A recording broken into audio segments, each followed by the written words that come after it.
नमस्कार, मैं हूं शिखा और आप देख रहे हैं नवविहार 24।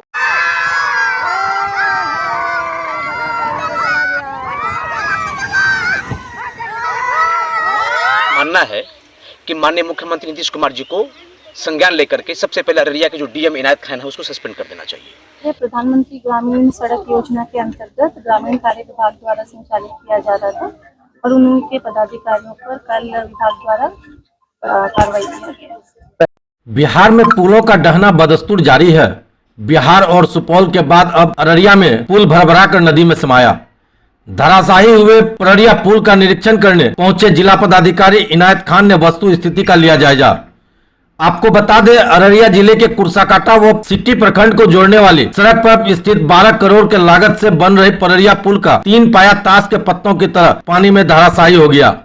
जानकारी अनुसार ग्रामीण कार्य विभाग के द्वारा 182.65 मीटर के पररिया पुल का निर्माण कार्य किशनगंज के सिराजुल रहमान एजेंसी के द्वारा करवाया जा रहा था।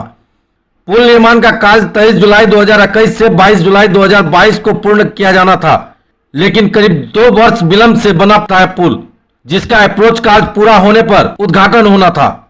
लेकिन इसी बीच मंगलवार को उद्घाटन से पहले ही पररिया पुल ताश के पत्तों की तरह धराशायी हो गया। वहीं स्थानीय लोगों ने पुल निर्माण में लगे कार्य एजेंसी व ग्रामीण कार्य विभाग के अधिकारियों पर लापरवाही का आरोप लगाते हुए पुल के गुणवत्ता पर कई सवाल खड़े किए हैं। वहीं जानकारी देते हुए स्थानीय ग्रामीणों में कुंदन कुमार यादव, सुनील कुमार मंडल, जगत नारायण सिंह, विष्णुदेव मंडल, मुन्ना मुश्ताक सहित दर्जनों लोगों ने बताया कि कार्य एजेंसी के द्वारा पुल का निर्माण रात के अंधेरे में कराया जाता था। साथ ही उन्होंने बताया कि जिस नदी में पुल बहा उसी नदी के बालू से पुल निर्माण कार्य पूरा किया गया है। साथ ही पुल में गुणवत्ता का ख्याल नहीं रखा गया है। लोगों की माने तो लोग अपने घरों में 8 mm का सरिया नहीं लगाते हैं, पर पुल निर्माण एजेंसी के द्वारा किस कारण से 8 mm का सरिया का इस्तेमाल किया गया वो भी कम मात्रा में दिया गया है। यह जांच का विषय है। बालू इसी नदी का यूज हो रहा था, बाहर से कहीं बालू नहीं आया था, इसी नदी का बालू यूज हो रहा था। पिछले जो गिट्टी रखा हुआ था, बाढ़ पानी आया उसमें पंखा से तोप दिया गया था गिट्टी को, वही गिट्टी इसमें यूज हुआ। इसको रोके थे एक बार, फिर बाहर से क्या हुआ नहीं हुआ, फिर काम चालू हो गया 10 दिन बाद। ठीक है, गया मतलब कितने गहराई में इसको दिया गया था पुला को? क्या होगा, कितना गहराई में दिया गया था? कम गहराई के कारण, कम नीचे जाने के कारण नदी में पुला टूट गया है। क्या पुला जो बना था ये इसमें गुणवत्ता सही थी? सही गुणवत्ता रहता तो नहीं होता। जो पुराना पुल है उसका सही गुणवत्ता है, इसमें सही गुणवत्ता नहीं है, सब लोग हिल गया पुला। पुराना पुला जो बना हुआ था वो सही है? वो सही है। और ये पररिया का जो पुल टूटा है इस पे क्या कहेंगे आप? अनियमितता बरता गया है और इसमें जिस तरह से निर्माण किया गया पुल को, ये भ्रष्टाचार का भीड़ चढ़ा है। करप्शन की वजह से जो है ये पुल टूटी है। और संजोग मनाइए कि कोई मतलब कि कोई ज़्यादा नुकसान नहीं हुआ, कोई एक्सीडेंटल मामला नहीं आया किसी व्यक्ति के साथ। और जान लीजिए सुशासन बाबू की सरकार है और ये एक नेशनल न्यूज़ बन चुका है। और इस विभाग के जो मंत्री हैं अशोक चौधरी जी, उनकी मामला संज्ञान में है और माननीय मुख्यमंत्री नीतीश कुमार जी के मामला में जो मामला है संज्ञान में है। और जितने भी लोग दोषी होंगे, छोटे पदाधिकारी से लेकर जितने भी आला पदाधिकारी हैं, सभी लोगों पर उचित कार्यवाही होगी, अनुशासनात्मक कार्यवाही होगी। कोई लोग बख्शे नहीं जाएंगे। और कुछ लोग ऐसे पदाधिकारी जिनको तत्काल प्रभाव से निष्कासित कर दिया गया, सस्पेंड कर दिया गया है। लेकिन मेरा मानना है कि माननीय मुख्यमंत्री नीतीश कुमार जी को संज्ञान लेकर के सबसे पहले अररिया के जो डीएम इनायत खान है उसको सस्पेंड कर देना चाहिए, तत्काल प्रभाव से निष्कासित कर देना चाहिए, सस्पेंड कर देना चाहिए, निलंबित कर देना चाहिए।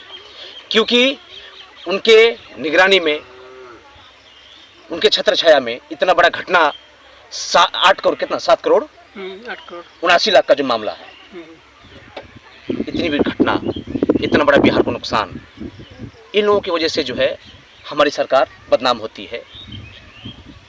और नीतीश कुमार सुशासन बाबू की सरकार है। डीजीपी रैंक की भी प्रशासनिक पदाधिकारी की भी घर की कुर्की जब्ती होती है। कोई जो जितने भ्रष्टाचार लोग हैं कोई नहीं बचेंगे, सभी पर उचित कार्यवाही।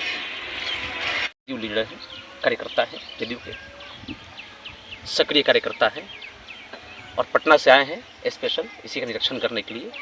और अशोक चौधरी से मुलाकात करके हम ज़मीनी स्तर का जो मामला है हमको अवगत कराएंगे और बताइए कि एक पुल में 8 mm का छड़ लगता है क्या? वही ना, घर के छत में ढलाई में भी 8 mm का छड़ नहीं लगता है। 8 mm का छड़, अब देखिए उसका गैपिंग जो है, ज़्यादा गैपिंग, एक एक छड़ दिया गया है बीच में।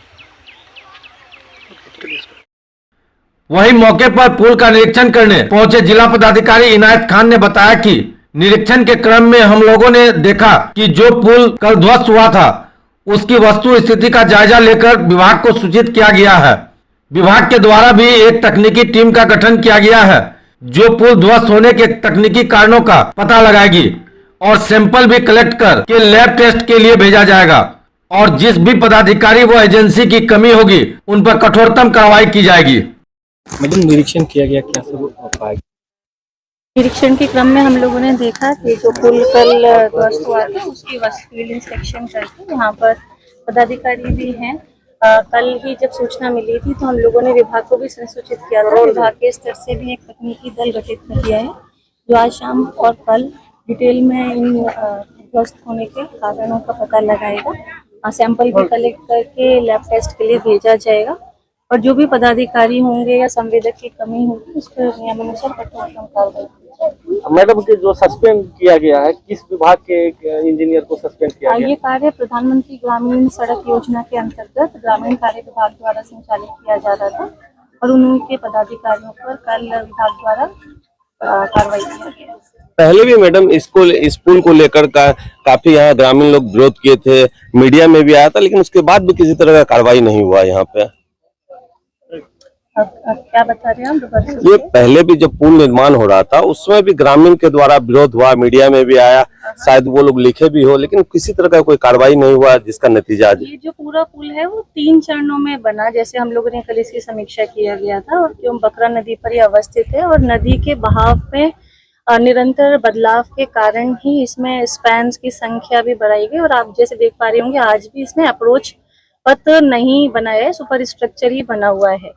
तो अगर इस तरीके की बात भी जांच के क्रम में आएगी कि शिकायत के बाद भी उसमें कोई आवश्यक कार्रवाई नहीं की जिसका फलस्वरूप इस तरीके की घटना हुआ तो उसको भी ध्यान में रखते हुए आवश्यक कार्रवाई। 40 वर्षों से महालक्ष्मी ज्वेलर्स है अररिया का सबसे प्रतिष्ठित पहला सरकार द्वारा मान्यता प्राप्त हॉलमार्क शोरूम। 100% HUID स्टॉक के साथ सोने, चांदी और हीरे की सबसे बेहतरीन रेंज, सबसे कम और सबसे बेहतरीन प्राइस पर अब अपने शहर में तो और कहीं क्यों जाना। अररिया वासियों के प्यार और आशीर्वाद से आज महालक्ष्मी ज्वेलर्स अररिया की शान और बदलते शहर की पहचान बन चुका है। आसान किस्तों में पैसे जमा कर जबरदस्त फायदे के लिए ज्वेलरी खरीद सकते हैं। जुड़े महालक्ष्मी धन वृद्धि स्कीम से, जिसमें 11 किस्त आप देते हैं और 1 किस्त महालक्ष्मी की ओर से मिलता है।